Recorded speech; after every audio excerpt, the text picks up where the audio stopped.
The first year I broke $100,000, I got a Century Award at the firm where I worked.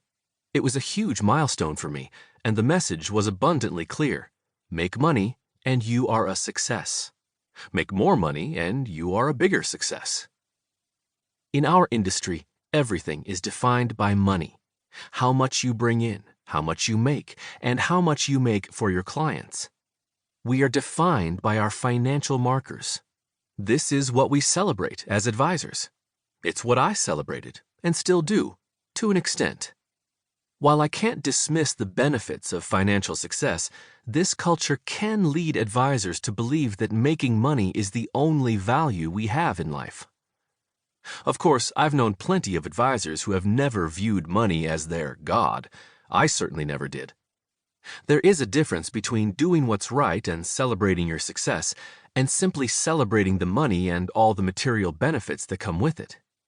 Yet, looking back on how I started, I had plenty of shallow thoughts about what mattered in life. I wanted the big home with the pool. I wanted the fancy car and the lavish vacations.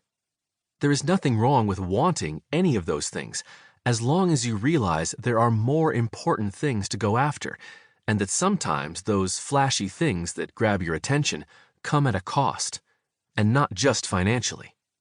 You pay for all those high-priced items, life's little accoutrements, with time and energy, which are limited resources that you could be devoting to life's real riches: friends, family, relationships, and serving a higher purpose.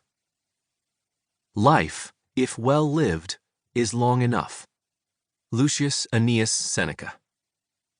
Focusing on those things that don't really matter and convincing yourself that they are proof of your value can cost you your freedom too. I'm not talking about being locked away because you have nice things, but you have to pay for them, and that often means putting in a lot of hours at your desk when you could be doing something else.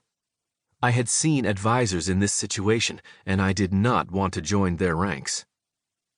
On the other end of the spectrum, I knew advisors who had gotten to a certain place in their careers and slowed down so much, I was surprised they stayed in business. That may have been why I drove myself so hard for so long, the fear of being like them and letting myself, my team, my clients, and my family down, because it didn't go well for those advisors. More often, advisors are somewhere in the middle of that spectrum. They love their families and want to do well for them personally and financially, but maybe they've leaned a bit too much into work, or too far away from it. They just need some guidance to help them get on the right track.